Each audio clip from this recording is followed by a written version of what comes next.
আজ জুমার দিনে বাড়াতে আল্লাহর এই নামটি ১১১ বার পড়ুন। ৬০ বছরের গুনাহ মাফ হবে, ভাগ্য খুলে যাবে, দোয়া কবুল হবে, গায়েবী সাহায্য আসবে, আশা আকাঙ্ক্ষা পূরণ হবে। জুমার দিন সাপ্তাহিক সকল দিন থেকে শ্রেষ্ঠ দিন। জুমার দিন ঈদুল ফিতর, ঈদুল আজহার দিন থেকেও উত্তম দিন। জুমার দিন মুসলমানদের ভ্রাতৃত্ব বন্ধনের দিন। জুমার দিন দোয়া কবুল হওয়ার দিন। জুমার দিন আল্লাহ তাআলার পক্ষ থেকে অসংখ্য অগণিত নিয়ামত প্রদান করা হয়ে থাকে। জুমার দিনে অথবা রাতে কোনো মুমিন মুসলমান যদি ইন্তিকাল করে মারা যায়, আল্লাহ পাক রব্বুল আলামিন তাকে কবরের ফিতনা, কবরের সওয়াল জবাব, কবরের আযাব থেকে নিরাপত্তা দান করেন। আল্লাহ তাআলা তাকে শহীদি মর্যাদা দান করেন। জুমার দিন বিশেষ একটি মুহূর্ত রয়েছে, সময় রয়েছে। কোনো মুমিন মুসলমান যদি রব্বুল আলামিনের দরবারে কোনো কিছু কামনা করে, বাসনা করে, আল্লাহ তাআলা সেটা তাকে প্রদান করেন, যেটা তার জন্য কল্যাণকর। সুবহানাল্লাহ। জুমার দিন নূরে ভরপুর দিন। জুমার রাত নূরে ভরপুর রাত, অর্থাৎ জুমার রাতে আল্লাহ তাআলা নূর প্রদান করেন, জুমার দিনে আল্লাহ তাআলা নূর প্রদান করে থাকেন। বরকতপূর্ণ এই দিনে বিভিন্ন আমলের কথা হাদিসে উল্লেখ রয়েছে। এর মধ্যে থেকে ফজিলতপূর্ণ একটি আমল হলো জুমার দিন সূরাতুল কাহাফ তেলাওয়াত করা। যে ব্যক্তি পরিপূর্ণ বিশ্বাস রেখে, ইয়াকিন ইখলাস রেখে, আল্লাহ তাআলার প্রতি ভরসা রেখে সূরাতুল কাহাফ আমল করবে, আল্লাহ পাক রব্বুল আলামিন তাকে দাজ্জালের ভয়াবহ ফিতনা থেকে নিরাপত্তা দান করবেন। যে ব্যক্তি জুমার দিন সূরাতুল কাহাফ আমল করবে, আল্লাহ পাক রব্বুল আলামিন তার জন্য ৭০,০০০ ফেরেশতা নিযুক্ত করে দেবেন।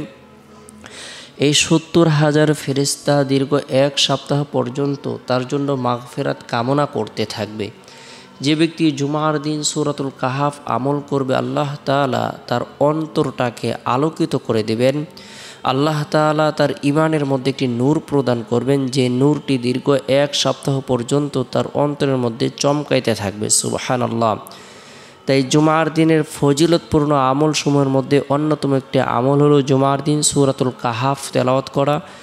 আমরা নিজেরা সূরাতুল কাহাফ আমল করব, পরিবার পরিজনদেরকে, স্ত্রী সন্তানদেরকে প্রত্যেক জুমার দিন সূরাতুল কাহাফ আমল করার ব্যাপারে উৎসাহ প্রদান করব, আদেশ প্রদান করব। যে ঘরের মধ্যে সূরাতুল কাহাফের তেলাওয়াত হবে, আল্লাহ তাআলা সেই ঘরের মধ্যে, সেই বাড়ির মধ্যে সাকিনা বর্ষণ করবেন।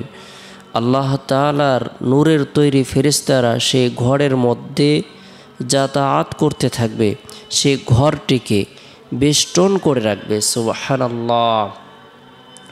আমরা গুরুত্ব সহকারে জুমার দিন ফজরের নামাজের পর থেকে নিয়ে জুমার নামাজের আগ পর্যন্ত যে সময় রয়েছে, এই সময়ের মধ্যে সূরাতুল কাহাফ আমল করার জন্য চেষ্টা করব।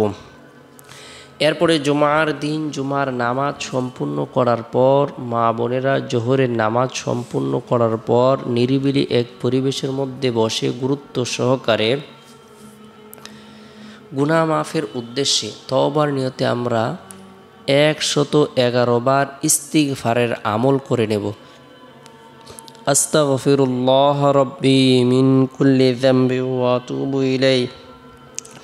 আস্তাগফিরুল্লাহ রাব্বি মিন কুল্লি যামবি ওয়া আতুবু ইলাইহি।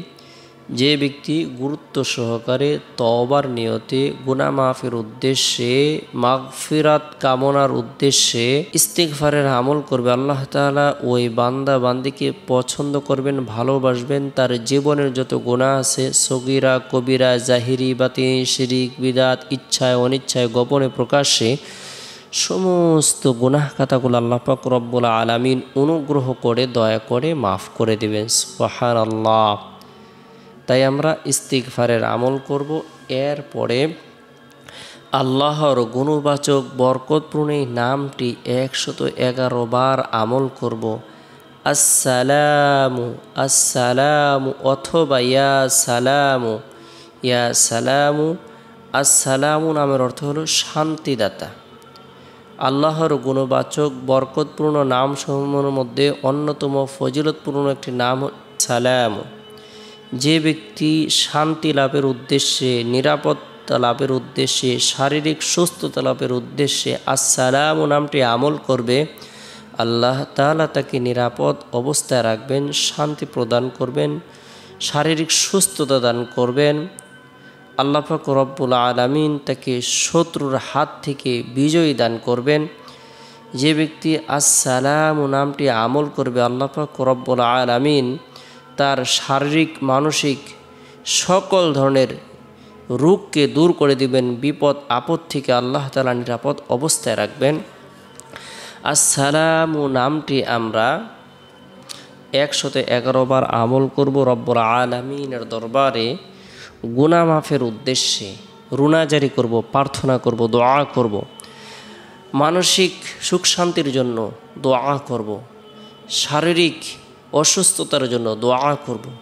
আল্লাহ তাআলা দোয়ার বরকতে সার্বিকভাবে কল্যাণ প্রদান করবেন, পেরেশানিকে দূর করে দেবেন। তাই আসসালামু গুরুত্ব সহকারে আমরা আমল করব। আর আল্লাহ তাআলা আদেশ প্রদান করেছেন যে আল্লাহর গুণবাচক নামসমূহ তোমরা পাঠ করো। আল্লাহর নাম পাঠের মাধ্যমে আল্লাহ তাআলাকে ডাকতে থাকো। ওয়ালিল্লাহিল আসমাউল হুসনা ফাদউহু বিহা। আল্লাহ পাক রব্বুল আলামিনের জন্য রয়েছে সুন্দর সুন্দর নামসমূহ, সুতরাং তোমরা তার সুন্দর নাম ধরে আহ্বান করো, তাকে ডাকো। আল্লাহ পাক রব্বুল আলামিন তোমাদের ডাকে সাড়া দেবেন।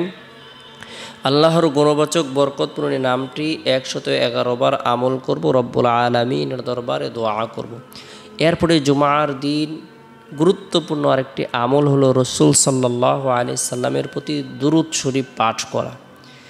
যে ব্যক্তি গুরুত্ব সহকারে জুমার দিন নিরিবিলি এক পরিবেশের মধ্যে বসে আসরের নামাজ সম্পূর্ণ করার পর আল্লাহুম্মা সাল্লি আলা মুহাম্মাদিন নবিয়্যিল উম্মি ওয়া আলা আলিহি ওয়া সাল্লিম তাসলিমা, আল্লাহুম্মা সাল্লি আলা মুহাম্মাদিন নবিয়্যিল উম্মি ওয়া আলা আলিহি ওয়া সাল্লিম তাসলিমা, এই দুরুদের আমল করবে। আল্লাহ তাআলা তার জীবনের সগীরা গুনাহসমূহকে মাফ করে দেবেন, যদিও তার 80 বছরের গুনাহ হয় না কেন। সুবহানাল্লাহ। তাই আমরা এই দুরুদের আমল করব। এরপরে জুমার দিন মাগরিবের পূর্ব মুহূর্তে তাসবিহ হাতে নিয়ে আল্লাহ তাআলার জিকির করব, লা ইলাহা ইল্লাল্লাহ।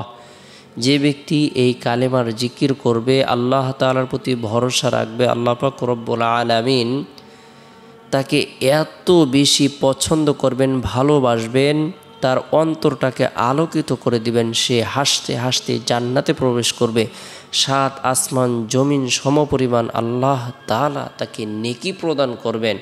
আল্লাহ পাক রব্বুল আলামিন তার জন্য জান্নাত আবশ্যক করে দিবেন। এই কালেমাটি আমরা আমল করার পর রব্বুল আলামিনের দরবারে মাগরিবের পূর্ব মুহূর্তে নিজের জন্য, পরিবার পরিজনদের জন্য, জীবিতদের জন্য, মৃতদের জন্য, বাবা আদম আলাইহিস সালাম থেকে নিয়ে আজ পর্যন্ত যত মুমিন মুমিনাত দুনিয়া থেকে চলে গেছে সকলের জন্য, এবং যারা দুনিয়ার মধ্যে জীবিত আছে বিশেষ করে নির্যাতিত মুসলমানদের জন্য দোয়া করব। আল্লাহ তাআলা মাজলুম মুসলমানদেরকে যেন সাহায্য করেন, মুসলমানদের জান মাল ইজ্জত আবরুর হেফাজত করেন, সেই জন্য দোয়া করব। এরপরে জুমার দিন শেষ হওয়ার পর যে রাত আসে, এই রাতটি হলো ফজিলতপূর্ণ একটি রাত। এ রাতের মধ্যে বিশেষ করে এশারের নামাজ সম্পূর্ণ করার পর গুরুত্ব সহকারে আমরা সূরাতুল ইখলাস 3 বার পাঠ করব, সূরাতুল ফালাক 3 বার পাঠ করব, সূরাতুন নাস 3 বার আমল করার পরে উভয় হাতের তালুতে ফু দিয়ে শরীরের যতটুকু অংশ সম্ভব হয় মাসেহ করে নেব।